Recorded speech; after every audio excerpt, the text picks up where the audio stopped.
So good evening guys, how are you? I hope you all are doing good. आज मैं बताऊंगा आप लोगों को डिस्पेंसर से रिलेटेड कुछ चीज़ें।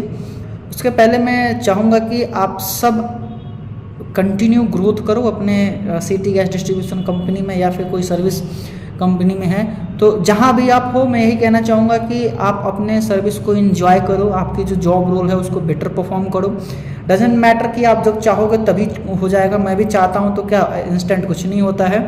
गेन योर नॉलेज और मुझे लगता है कि अपने को जिस रोल पे हम हैं उसको एंजॉय करना चाहिए और आगे धीरे धीरे अपन बढ़ेंगे। ऐसा नहीं है कि एक मतलब कि कोई आपके किस्मत का ताला का चाबी कोई लेके भाग नहीं गया है, चाबी आपके पास है। बट ट्राई करो जब ताला खुले, यानी कि जब आपके किस्मत की ताला खुली आप आगे बढ़ोगे। ठीक है, चलो।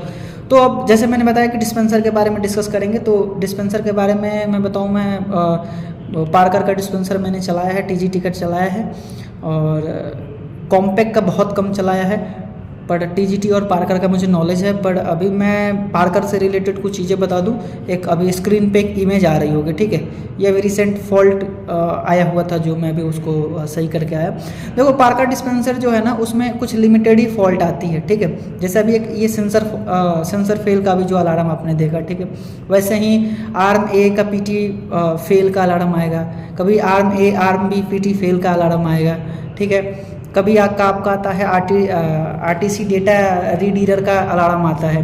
कभी अभी 3 चीज़ें हो गई। हाई बैंक फुल का एक बार अलार्म आया था, वो बैंक फुल और वो रीसेट नहीं हो रहा था, तो वो चीज़ें थी।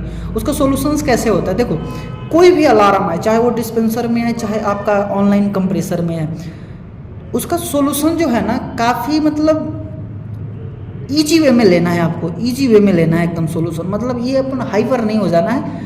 आपसे जुड़े हैं 600 650 लोग तो ग्रुप से, उसके बाद आपके और फ्रेंड जो आपके मतलब आपके से जुड़े हैं अनदर जगह पे हैं जो इस ग्रुप में नहीं है वो, तो अप्रॉक्सीमेट आप अंदाज़ा लगाओ कि आपसे 1000 लोग जुड़े हुए हैं, ठीक है। अब उसमें भी अगर आप हैरान हो जाते हो किसी एक फॉल्ट को लेके, तो ये गलत है। ये एक स्टेबिलिटी है अपना जो सीएनजी सीडीजी का ग्रुप जो मैंने बनाया, एक ये आपको स्टेबल करता है। कोई फॉल्ट आए तो तुरंत अपडेट करने का, शर्माने का नहीं। मेरे को दिक्कत हो मैं तुरंत डालता हूँ, ठीक है। तो ये जो अलार्म आया, देखो मैक्सिमम अलार्म जो है ना उसके एक्चुएटर से ही सॉल्व हो जाता है, ठीक है।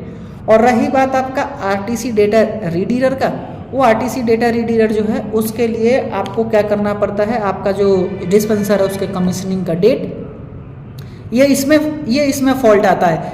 इसका भी बता दो पहले कि कमीशनिंग का डेट जो है वो सीरियल नंबर, आर्म ए का टोटलाइजर और डेट, इतनी चीज़ आपको पार्कर का जो भी बंदा है, आप जिस एरिया में भी हो, जो भी पार्कर का देख रहा है उस बंदे को आपको वो मैसेज करनी है, उससे डिस्कस करना है ये चीज़ें हुई है, ये आप ये डेटा ये मांगेगा, ये डेटा आप उसको भेज दो और वो तुरंत सोल्यूशन देगा, आपका तुरंत देगा सोल्यूशन, ठीक है। अब और कोई ऐसी फॉल्ट आ गई जैसे एसओबी से कुछ लीकेज हो रही है, आप सही नहीं कर पा रहे हो, आपका एक्चुएटर में आइसिंग हो रही है, वो क्यों हो रहा है, वहाँ जो फिल्टर लगी है अपना जो मेन लाइन से आया है कंप्रेसर से, वो डिस्पेंसर से फिल्टर होके जाता है, ठीक है। तो वो फिल्टर चॉक हो गया, उसको कैसे खोलोगे, वो सारी चीज़ें ईजी वे में हो जाता है, इसमें कोई वो नहीं है। बाकी टीजीटी में क्या होता था, जब टीजीटी की डिस्पेंसर में चला था उसमें क्या होता था, उनमें वो एक मोड उसका ना मदरबोर्ड जैसे अंदर रहता है, ठीक है।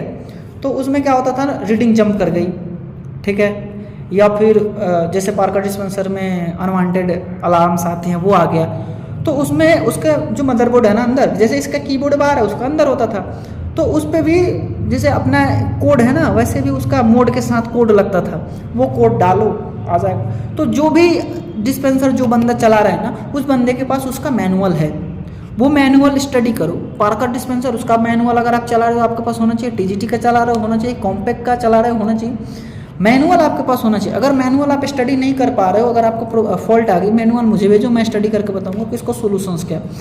एज इट इज जो अपन कंप्रेसर में बना रहे हैं ना, तो कंप्रेसर में कुछ चीज़ें होती हैं जो आप स्टडी करके नहीं कर सकते, वो एक्सपीरियंस बेस पे आता है। तो ये डिस्पेंसर में कुछ अलार्म जो आते हैं वो ईजिली सॉल्व हो जाता है। अब नेक्स्ट क्या आता है, नेक्स्ट आता है जब आप एक मेंटेनेंस में जाते हो तो मेंटेनेंस में क्या क्या करते हो। तो अभी मैं एक वीडियो बनाऊंगा जिस पे आपको बताऊंगा कि पार्कर का डिस्पेंसर, कोई भी डिस्पेंसर का मेंटेनेंस जब होता है तो आप उसमें क्या करते हो, क्या क्या किया जाता है, उसकी क्या चेकलिस्ट होती है। वैसे ही ऑनलाइन कंप्रेसर का आप मेंटेनेंस करते हो तो क्या क्या करते हो, उसकी चेकलिस्ट क्या है, सेम बूस्टर की चेकलिस्ट क्या है, ये मैं बताऊंगा। और देन अभी मैं एक ड्राइंग पे भी बताने वाला हूँ आपको कि कैसे कैस्केड काम करता है, कैसे कंप्रेसर काम करता है, कैसे डिस्पेंसर XYZ जो भी अपने CGD में चीज़ें हैं वो कैसे वर्क करता है, वो चीज़ें मैं आपको क्लियर करने वाला हूँ। तो आई होप कि कुछ जो अलार्म है आपको समझ में आया होगा। इवन कुछ भी दिक्कत हो ना तो ग्रुप में कांटेक्ट करो, मुझे कांटेक्ट करो, I always help you. So best of luck guys, thank you.